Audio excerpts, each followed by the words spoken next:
people. First of all, thank you so much for finding time and for being here again. As you know, this is our second day in this part of our country where we are looking at the security challenges in this general area and belt. Many of those challenges are related to a proliferation of firearms in illegal hands. We were in Marsabit yesterday, and today we have called the county security teams of Isiolo and Meru to look at this and many other issues related to insecurity in this area. It's a challenge of a boundary between Meru and Isiolo. It's a challenge because of attempts on both sides to politicize an issue that has no politics at all, because under the Act, the boundaries are very well defined. The districts, as we knew them then, now counties, and the provinces, now regions, are defined clearly by the law. It's not for us as administrators or as security people to discuss boundaries. It isn't even actually for political leaders an issue to be discussed. If they're interested in the changes in the boundaries, they know what to do in terms of amending the law and negotiating amongst themselves to deal with that. For us as administrators and as security people, we work strictly according to the prescriptions of the Act and the boundaries as defined by the Act. So we've spent quite some time this morning with colleagues from the two counties and the regional security team in Eastern, and we have reviewed the security incidents that happened here the last 3 months, where the challenges are, and the reports we have from the field. We have made critical decisions. One of those is to review the deployment of formed units along the boundaries between the two counties. We have about 6 GSU units. We have an RDU unit here.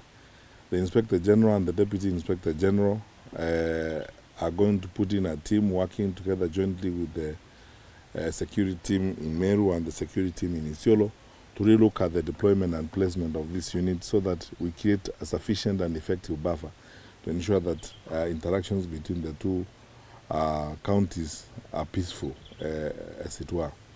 We've worked on a new structure of resource sharing.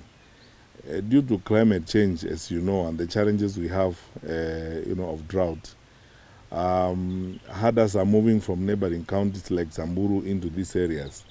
And the contact or the interaction between herders and farmers is causing us pain across the board, because this is, one of the triggers of conflict in this area.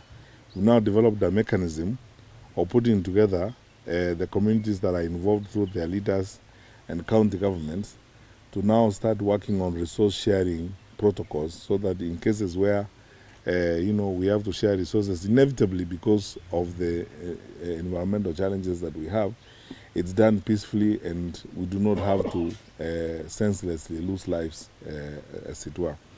We have reviewed a number of things, but 2 are of great significance, and I would like to point out today that we have agreed in principle that for the eastern part of our country, we will consult with the Ministry of Lands on the adjudication exercises that are going on now, with a view to carrying on with those that are not controversial and putting on hold those that are controversial. Because if we put so many balls in the air, we are going through an electoral season, and then we are trying to solve controversial land adjudication at the same time prepare for elections. One could be held hostage by the politics of the time and cause unnecessary conflict amongst our people. So there are areas where we are going to request our colleagues at the Ministry of Lands, or advise them, as it were, to hold over adjudication so that we can come to them later on when there are less passions, when nerves have cooled down after the campaign season. Secondly, we have agreed generally, all of us, that we do a review of the administrative units in these areas, especially in the 2 counties. What that means is that we will not create new administrative units until we've had sufficient public participation. We've gotten reports from the security teams on the ground, so that when we create new administrative units, we are informed by facts on the ground, a measure of concurrence and agreement amongst the leaders of the areas involved, as it were. Because even as we try to create some of these administrative units, with all the good intentions that we have, slowly but surely it begins to look like with every unit that we are creating, we are engendering a new conflict, because there is a new part of the county, or a new part of this region that is asking for a different area of administration. So for the eastern region, what we have agreed is that, because a good part of this region is prone to conflict, whether it's sectarian or otherwise, we have requested the security teams under the leadership of our regional commissioner to now do a new review, even of all the applications we have on the table for administrative areas before we can create them. This will enable us also, as I said, to consult more and listen to more leaders and more opinions before we make announcements. Lastly, and this is very much in line of what I have said today, we have to do everything we can to minimize conflict to zero. Whether it's human-wildlife conflict, we will continue engaging our colleagues at KWS. You see, we've had a meeting with them today to look at areas where there has been human-wildlife conflict, to see how we can best address this as we go forward. Our determination as government remains minimizing avenues for conflict to zero, so that our country can be peaceful even as we go through this election season. We are satisfied with the preparations that our colleagues have made. We have been briefed by the regional security team in Eastern. We have been briefed by the county security teams that we have met this morning. We are satisfied with the plans that have been made, and that they are actually ready to support the IEBC to conduct the general elections. We'll be doing a lot of this interaction with our colleagues in the field to be sure that we cross all the T's and dot all the I's in terms of preparing for the general elections, as it were. I'll end my remarks by, again, on behalf of my colleagues who are here with me, including our Inspector General of the National Police Service, Mr. Hilary Mutiambai, the DIG, my senior colleagues in administration from Marambe House who are here with us, our Secretary for Internal Security and our Secretary for National Administration, and the security chiefs in this region, the police command, the entirety of the police command that is working with us. First, to thank them for the wonderful work that is going on in our country, and I can confidently say we are peaceful.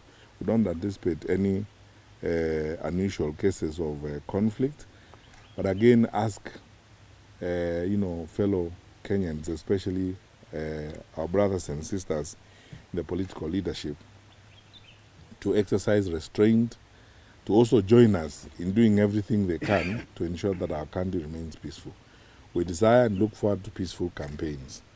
We will observe all rights as provided for in our constitution and in all the laws of the land. Everyone has got freedom of association, freedom of assembly, and freedom of expression, defined within the parameters and the caveats that are provided for, again, in the law in terms of exercise of responsibility and restraint for the sake of the country. So we hope that we will all stay on that trajectory as we go forward. I thank my colleagues for the sacrifice and commitment that they continue to show in doing this work, and assure the country one more time that I think we are on course to having a peaceful election. We will do our part to support the IEBC as they prepare to conduct that election, and we hope that our fellow citizens, regardless of the role they occupy or play in this society, they will work with us and cooperate with us as we provide that simple service of security support to the IEBC and security leadership to the country. Thank you very much. Maybe a question was, remember that in Meru County, the county assembly even legislated outlawing the entry of camels into their territory. Even the civilians know that they are outlawed. And whenever the camels cross, that's when hell breaks loose. How do you maybe intend to approach that now that is actually a bylaw on the other side? Well, I have to be honest with you on this matter. That decision by the Meru County Assembly is regrettable to begin with. First of all, because you can see clearly it's discriminative, but it's not in my place to run commentaries on decisions that have been made by an elective body that is exercising a constitutional mandate. It's for others and other avenues to challenge the decision or to question the decision. We believe, and I think because our democracy has come of age and because the management of our society now is being done more on a consultative, interactive, inclusive manner, that we will stay engaged with our colleagues and all our leaders at all levels of government, so that a matter like that is best ventilated through a process of discussion and negotiation than, you know, a forceful way of compelling one section of the society to do one thing or the other. I believe personally that our administrators and you know, using the structures of alternatives dispute resolution will engage. You know, there is no end to solution seeking, as it were. As long as we live together and as long as we live in the same country, we must at all times be on the path of seeking solutions to present day problems. And that is a matter that we all need to work towards resolving. Because obviously, there are people in that county who own camels, or there are people in that county who would like to own camels. Because there are people in that county, I believe, who would like to engage in camel trade, whether they are selling camel milk or whatever the case may be. Now, I believe those leaders in making that decision are also available for consultations, and some facts will be brought to their notice, and through discussion they will realize that they probably need to relook at that decision. As government, we will also be using lawful structures, I underline lawful structures, to request them to reconsider that decision. We must respect their authority and their powers according to the Constitution, but we are going to use lawful structures to request them to reconsider that decision, because it's unnecessarily discriminative. And whatever objective they have, they can still achieve it without going that direction. And as I said, we are more inclined towards, you know, discussing our problems and looking for solutions, first of all, together, before we throw the rule book at people, or before, you know, we throw the force, you know, of our instruments of power at people. Because that's what this country requires, that we talk to one another, we listen to one another, and as we move forward, we try to solve our problems by, you know, consultatively talking to one another. And that's how we are going to approach that as we go forward. And we will work through our administrators in the region, our regional commissioner and his team, our county commissioner and his team. We will look for a lawful way of engaging with those leaders. And I underline the word engaging with them. We will not talk at them, we will engage with them. And I believe they will see our side of the story, and they might, you know, probably find it very helpful to reconsider that decision. I hope they will. Thank you. Thank you.